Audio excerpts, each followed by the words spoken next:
Welcome back again students. मैं प्राध्यापक भालचंद्र सुर्वे। आपको जैसे मैंने बताया कि मैं बच्चों आपको केमिस्ट्री सेकंड पढ़ाने वाला हूं आने वाले 2 साल। और बच्चों अभी तक अपने 2 लेक्चर्स हुए। पहला लेक्चर अपना इंट्रोडक्टरी लेक्चर था जिसमें हमने थोड़ी बहुत है ना हमारे बारे में, अपने क्लास के बारे में, रिज़ल्ट के बारे में आपको थोड़ी जानकारी दी। और लास्ट लेक्चर में हमने हमारा जो सब्जेक्ट है केमिस्ट्री, तो उसकी डेफिनेशन बच्चों मैंने आपको समझा के दी थी, बराबर है कि नहीं? तो मुझे आशा है कि वो आपने डेफिनेशन अच्छे से समझ ली होगी। और मुझे ये भी आशा है कि बच्चों वो आपने डेफिनेशन लर्न भी करी होगी, है ना। एक आधे बार वो आपको याद नहीं भी हुआ तो चलता है, लेकिन जैसे मैंने आपको बच्चों समझा के दी तो वैसे वो आपकी पूरी की पूरी आपको अंडरस्टैंड होनी चाहिए और आपको वो समझनी चाहिए, ठीक है। याद तो आप घर पे 2-4 बार आप बैठे तो वैसे भी याद हो जाती है। तो एक बार बच्चों आपके लिए मैं रिकॉल करता हूँ कि what is definition of chemistry. तो आप ऐसे बता सकते हो कि the branch of science which deals with the study of composition, structure, preparation, properties, uses of matter and all the chemical reactions that convert one form of matter into another form of matter is called as chemistry. तो बच्चों कल last lecture में मैंने पूरा lecture ये explain किया, तो वो आप वीडियो लेक्चर बार बार देख सकते हो। तो इसलिए मैं अभी आपको वो डेफिनेशन दोहराता नहीं हूँ क्योंकि इसमें टाइम जाएगा, और वीडियो लेक्चर है तो आप दोबारा देख सकते हैं, ठीक है। तो आज थोड़ा सा आगे जाते हैं, है ना। आज थोड़ा सा आगे जाते हैं और आज हम एक नई कॉन्सेप्ट देखते हैं बच्चों। और ये नई कॉन्सेप्ट जो है ये है ऑर्गेनिक कंपाउंड्स। तो बच्चों सबसे पहले हमें मालूम चाहिए कि हम ऑर्गेनिक कंपाउंड्स कौन से कंपाउंड्स को बोलते हैं। लास्ट लेक्चर में पुरुषोत्तम सर ने आपको कंपाउंड के बारे में बताई है कि the substances which are form by the chemical combination of 2 or more different substances in a fix proportion of their weights are called as compounds. यानी कि जब 2 या 2 से ज़्यादा डिफरेंट सब्सटेंसेस है ना, एलिमेंट्स वगैरह कंबाइन होते हैं in a fix proportion of their weights, तो जो नया पदार्थ फॉर्म होता है तो वो उनको बच्चों हम बोलते हैं कंपाउंड्स। जैसे H2 है ना, twice H2 plus O2 gives twice H2O। यानी हाइड्रोजन ऑक्सीजन ये 2 डिफरेंट एलिमेंट बच्चों रिएक्ट हो गए और आपको क्या मिला, वाटर मिला।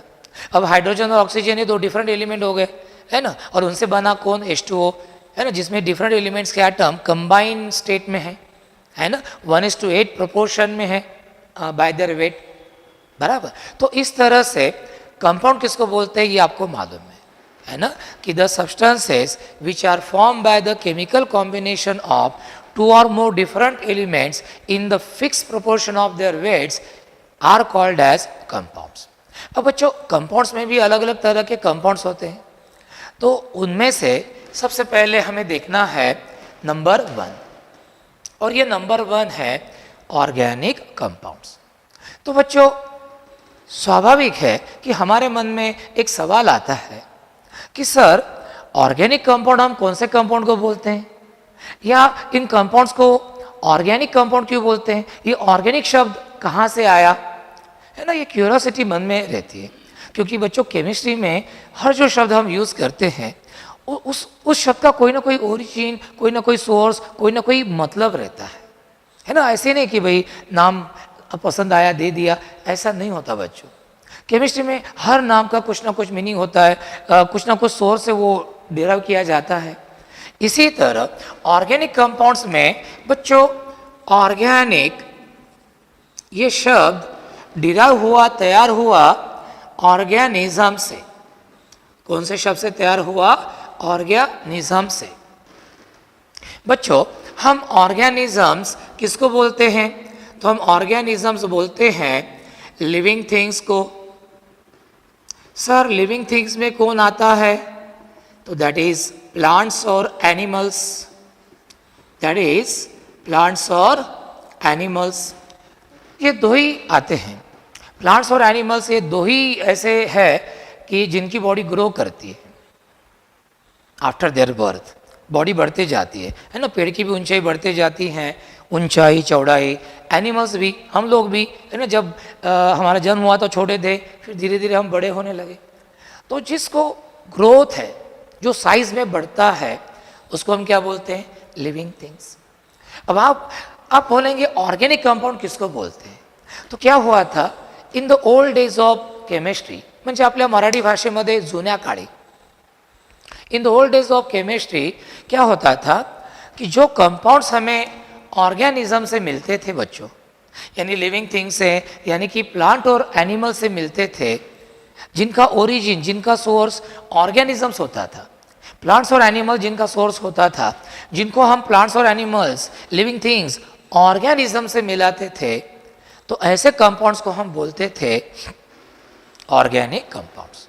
मतलब in the old days of chemistry वो सिंपल था कि भाई जो जो कंपाउंड्स हमें ऑर्गेनिज्म से मिलते हैं, प्लांट्स और एनिमल से मिलते हैं, हम उनको बोलते थे बच्चों ऑर्गेनिक कंपाउंड्स। क्योंकि उस वक्त कोई ज़्यादा केमिस्ट्री में डेवलपमेंट हुई नहीं थी, साइंटिस्ट लोगों के पास कोई दूसरा ऑप्शन भी नहीं था, और ऑर्गेनिक कंपाउंड, इन कंपाउंड्स के बारे में ज़्यादा जानकारी भी नहीं थी, तो वो सिंपल तरीके से बताते थे। तो उन्होंने उस वक्त ऑर्गेनिक कंपाउंड की डेफिनेशन कैसे बताई? इस तरह बताई कि the compounds which are obtained from organisms, that is from plants and animals, are called as organic compounds. एक बार मैं आपके लिए फिर से दोहराता हूं, what are organic compounds?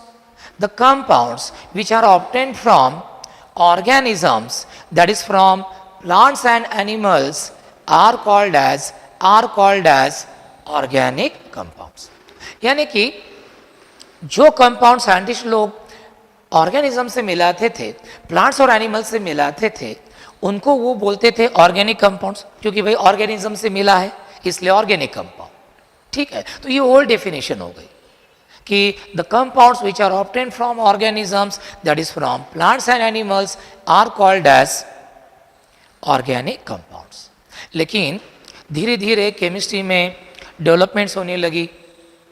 19th century में तो है ना, मतलब 1900 से लेके तो 2000 तक, इस 19th सेंचुरी में तो बहुत सारे जीनियस साइंटिस्ट लोगों का जन्म हुआ, और हमारा सौभाग्य ये है कि उन्होंने अच्छे इन्वेंशंस किए।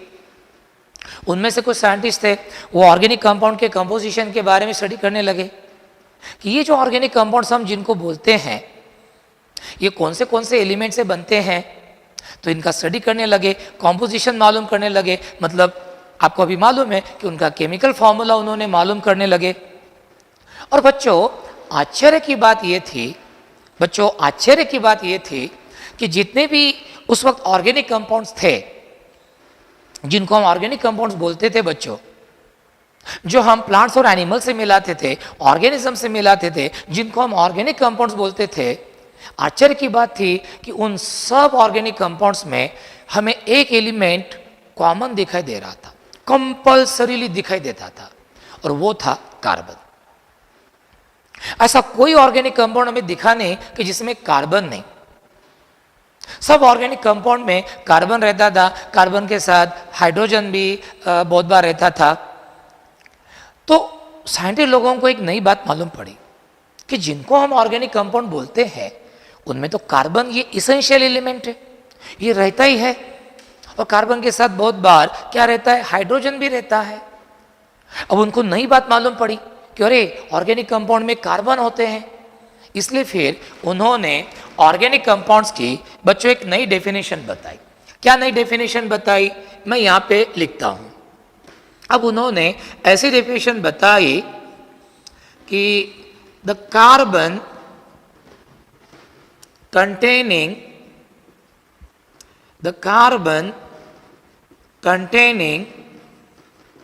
compounds, the carbon containing compounds except carbonates and bicarbonates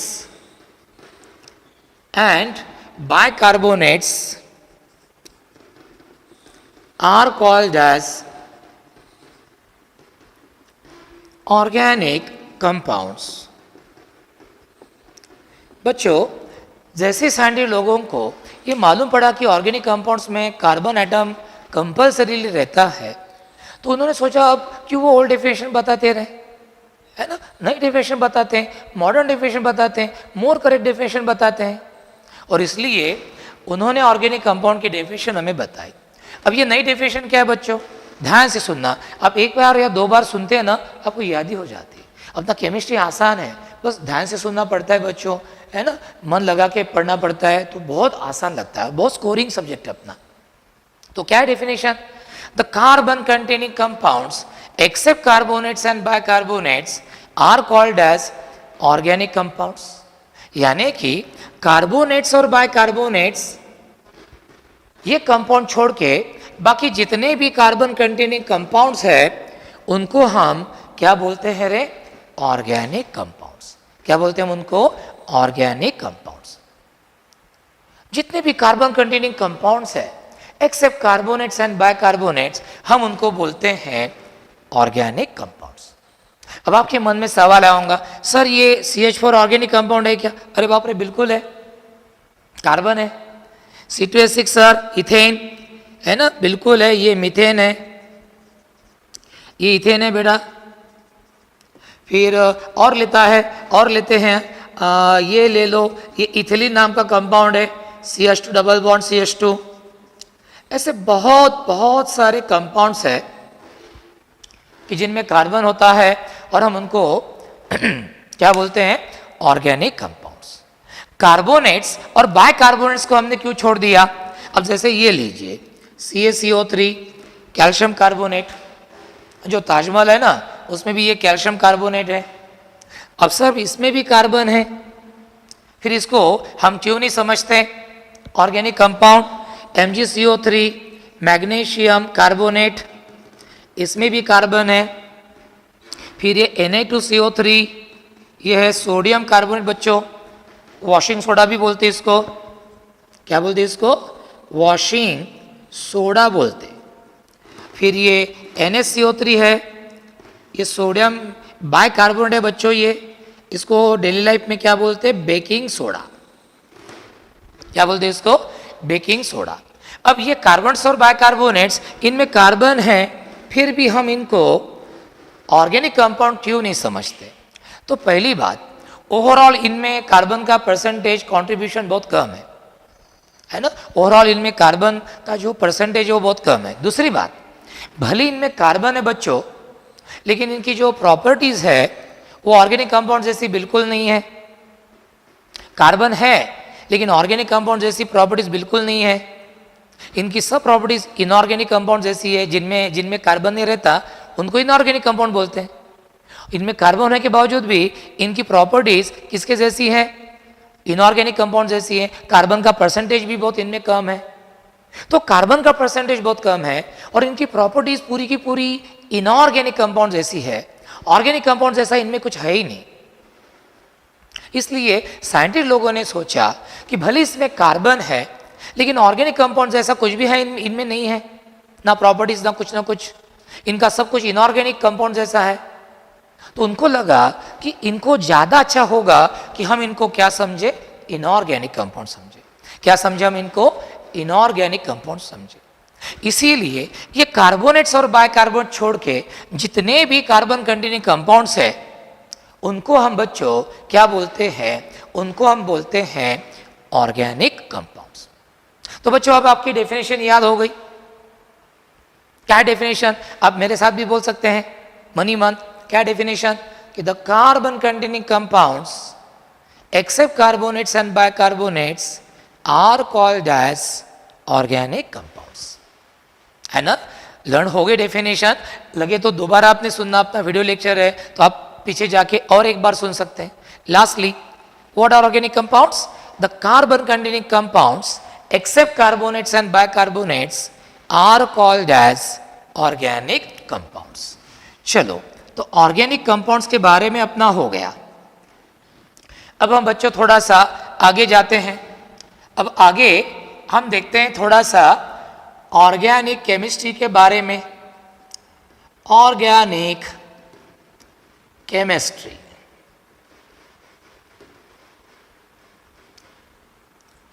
organic chemistry. अब ऑर्गेनिक केमिस्ट्री किसको बोलते हैं? ऑर्गेनिक केमिस्ट्री बच्चों केमिस्ट्री की एक ऐसी ब्रांच है कि जिसमें हम सिर्फ और सिर्फ ऑर्गेनिक कंपाउंड्स का स्टडी करते हैं।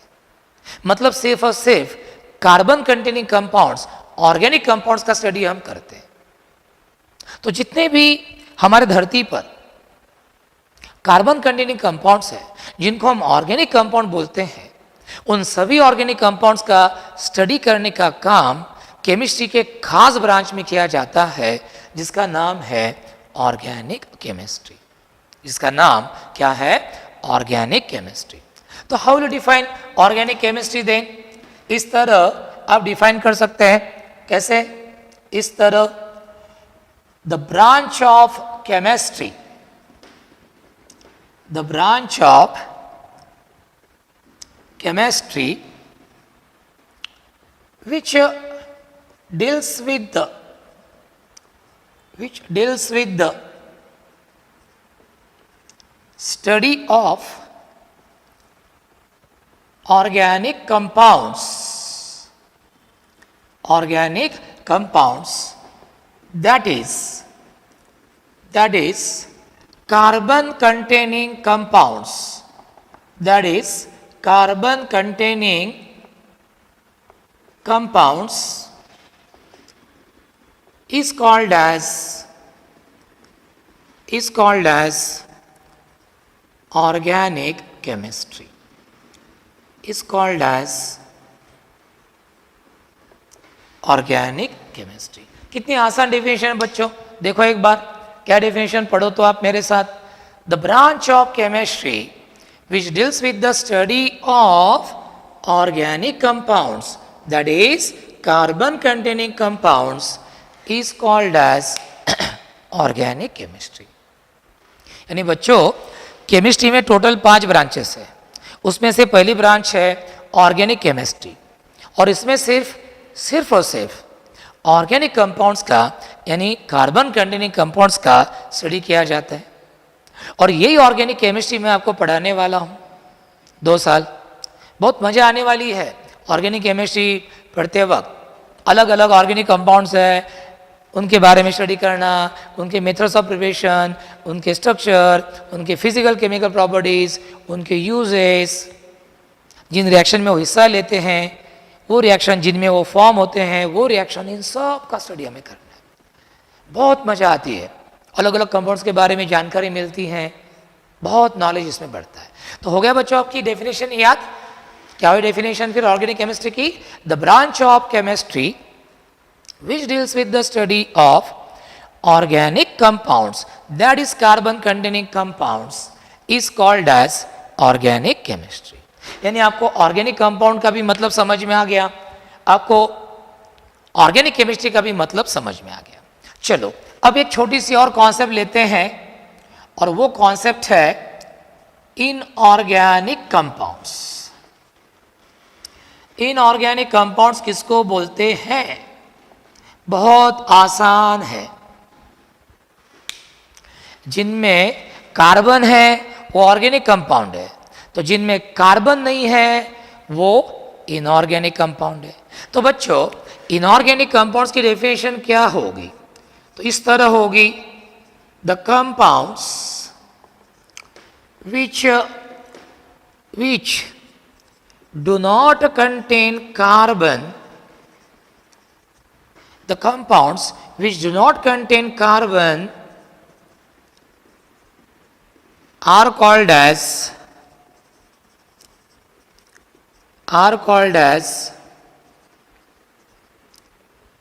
inorganic compounds। तो बच्चों क्या होंगी इनऑर्गेनिक कंपाउंड्स की definition? The compounds which do not contain carbon are called as inorganic compound। यानी जिनमें कार्बन नहीं उनको आप क्या बोल सकते हैं, इनऑर्गेनिक कंपाउंड, है ना। जैसे उदाहरणार्थ ये देखिए एग्जाम्पल, ये देखिए H2SO4 सल्फ्यूरिक एसिड है, इनऑर्गेनिक कंपाउंड है। HCl हाइड्रोजन क्लोराइड है, ये H और ये Cl है, इनऑर्गेनिक कंपाउंड, बराबर है कि नहीं।